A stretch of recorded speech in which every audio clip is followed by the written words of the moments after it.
স্বাগত বন্ধুরা, মিনুর গপ্পসপ্পর চ্যানেলে আজ শোনাব বিভূতিভূষণ বন্দ্যোপাধ্যায়ের লেখা ছোট গল্প জলছত্র। বৃদ্ধ মাধব শিরোমণি মশাই শিষ্যবাড়ি যাচ্ছিলেন। বেলা তখন 1টার কম নয়। সূর্য মাথার উপর থেকে একটু হেলে গিয়েছে। জ্যৈষ্ঠ মাসের খররৌদ্রে বালি গরম, বাতাস একেবারে আগুন। মাঠের চারিধারে কোনো দিকে কোনো সবুজ গাছপালার চিহ্ন চোখে পড়ে না। একটা বাবলা গাছ যা আছে তাও পত্রহীন। মাঠের ঘাস রোদ পোড়া কটা। ব্রাহ্মণের কাপড় চোপড় গরম হাওয়ায় আগুন হয়ে উঠল, আর গায়ে রাখা যায় না। একটা আগুনের ঝলকের মতো দমকা হাওয়ায় গরম বালি উড়ে এসে তার চোখে মুখে তীক্ষ্ণ হয়ে বিঁধছিল।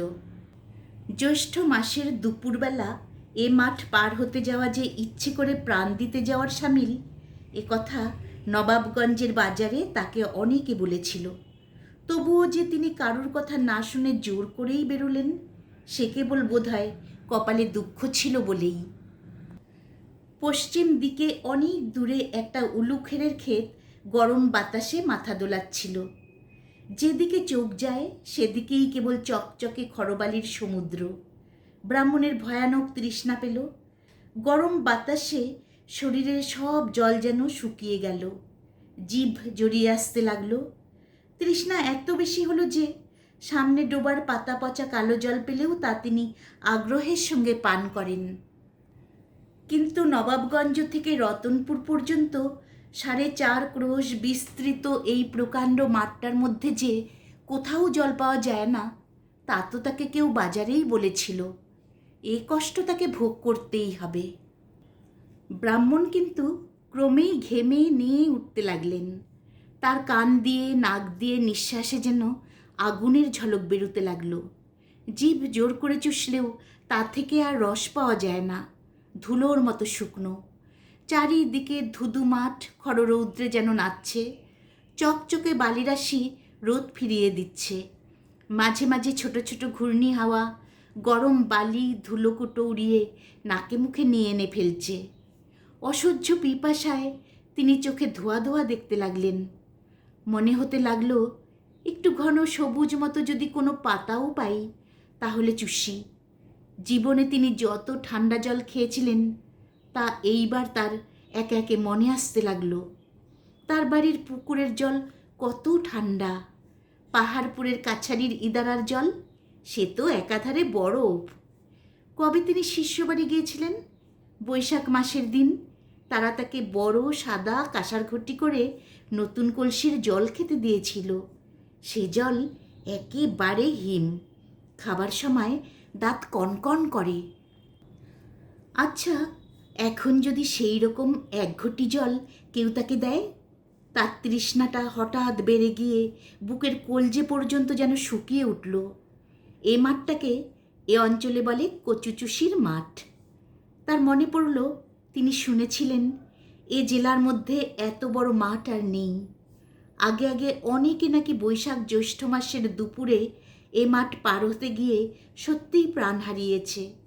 গরম বালির ওপর তাদের নির্জীব দেহ লুটিয়ে পড়ে থাকতে দেখা গিয়েছে। অসহ্য জল তৃষ্ণায় তারা আর চলতে অক্ষম হয়ে গরম বালির ওপর ছটফট করে প্রাণ হারিয়েছে। সত্যিই তো, এখনও তো 2 ক্রোশ দূরে গ্রাম।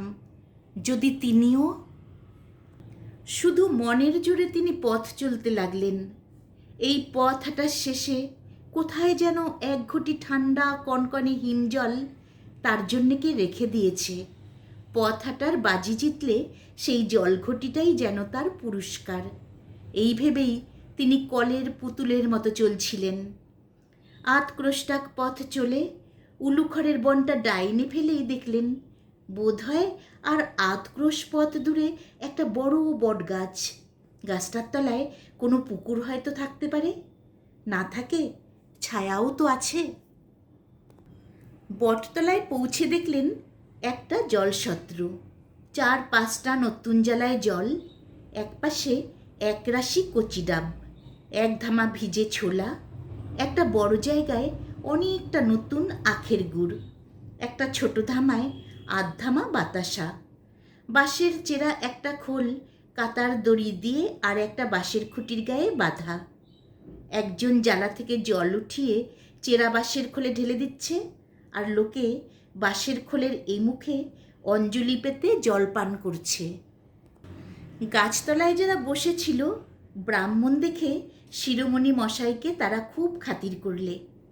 একজন জিজ্ঞাসা করলে, ঠাকুর মশাইয়ের আগমন হচ্ছে কোথা থেকে? একজন বলল, আহা, সে কথা রাখো, বাবা ঠাকুর আগে ঠান্ডা হন। শিরোমণি মশাই যেখানে বসলেন সেখানে প্রকাণ্ড বটগাছটা প্রায় 2-3 বিঘা জমি জুড়ে আছে। হাতির সুরের মতো লম্বা ঝুড়ি চারিদিকে নেমেছে। একজন তাকে তামাক সেজে দিয়ে একটা বট পাতা ভেঙে নিয়ে এলো নল করবার জন্যে। আহ, কি ঝিরঝির হাওয়া! এই অসহ্য পিপাসা ও গরমের পর এমন ঠান্ডা ঝিরঝিরে বাতাস ও তৈরি তামাকে তার তৃষ্ণাও যেন অনেকটা কমে গেল। তামাক খাওয়া শেষ হলো। একজন বললে, ঠাকুরমশাই, হাত পা ধুয়ে ঠান্ডা হন, ভালো সন্দেশ আছে, ব্রাহ্মণদের জন্যে আনা, সেবা করে একটু জল খান, এই রোদে এখন আর যাবেন না, বেলা পড়ুক। তারপর শিরোমণি মশাই জিজ্ঞাসা করলেন, এ জলসত্র কাদের? আজ্ঞে ওই আমডোবের বিশ্বাসদের, শ্রীমন্ত বিশ্বাস আর নিতাই বিশ্বাস, নাম শুনেছেন? শিরোমণি মশাই বললেন, বিশ্বাস? সদ্গোপ? আজ্ঞে না, কলু। সর্বনাশ! নতুন মাটির জ্বালা ভর্তি জল ও কচি ডাবের রাশি দেখে পিপাসার্ত শিরোমণি মশাই যে আনন্দ অনুভব করেছিলেন তা তার এক মুহূর্তে কর্পূরের মতো উবে গেল। কলুর দেয়া জলসত্রে তিনি কি করে জল খাবেন? তিনি নিজে এবং তার বংশ চিরদিন অশূদ্রের প্রতিগ্রাহী। আজকে তিনি, ওহ, ভাগ্যে কথাটা জিজ্ঞাসা করেছিলেন, নইলে এখনই তো। শিরোমণি মশাই জিজ্ঞাসা করলেন, এ জলসত্র কতদিনের দেওয়া? তা আজ প্রায় 15-16 বছর হবে। শ্রীমন্ত বিশ্বাসের বাপ তারাচাঁদ বিশ্বাস এই জলসত্র বসিয়ে যায়। সে হয়েছিল কি বলি শুনুন, বলে লোকটা সেই কাহিনী বলতে আরম্ভ করলে। আমডোবের তারাচাঁদ বিশ্বাস যখন ছোট, 14-15 বছর বয়স, তখন তার বাপ মারা যায়। সংসারে কেবল 9-10 বছরের একটি বোন ছাড়া তারাচাঁদের আর কেউ ছিল না। ভাই বোনে মাথায় করে কলা, বেগুন, কুমড়ো এইসব হাটে বিক্রি করত, এতেই তাদের সংসার চলত। সেবার বৈশাখ মাসের মাঝামাঝি তারাচাঁদ ছোট বোনটিকে নিয়ে নবাবগঞ্জের হাটে তালশাঁস বিক্রি করতে গিয়েছিল। ফেরবার সময় তারাচাঁদ মাঠের আর কিছু ঠিক পায় না। নবাবগঞ্জ থেকে রতনপুর পর্যন্ত এই মাঠটা 4.5 ক্রোশের বেশি হবে তো কম নয়। কোথাও একটা গাছ পর্যন্ত নেই। বৈশাখ মাসের দুপুর রোদে মাঠ বেয়ে আসতে তারাচাঁদের ছোট বোনটা অবসন্ন হয়ে পড়ল। তারাচাঁদের নিজের মুখে শুনেছি। ছোট বোনটি মাঠের মাঝামাঝি এসে বললে, দাদা, আমার বড় তেষ্টা পেয়েছে, জল খাবো। তারাচাঁদ তাকে বোঝালে, বললে, একটু এগিয়ে চল, রতনপুরের কৈবর্তপাড়ায় জল খাওয়াবো। সেই একটু এগিয়ে, মানে 2 ক্রোশের কম নয়, আর খানিকটা এসে মেয়েটা তেষ্টায় রোদে অবসন্ন হয়ে পড়ল। বারবার বলতে লাগলো, ও দাদা, তোর 2টি পায়ে পড়ি, দে আমায় একটু জল। তারাচাঁদ তাকে কোলে তুলে নিয়ে এই বটগাছটার ছায়ায় নিয়ে এসে ফেলল। ছোট মেয়েটা তখন আর কথা বলতে পারছে না। তারাচাঁদ তার অবস্থা দেখে তাকে নামিয়ে রেখে ছুটে জলের সন্ধানে গেল।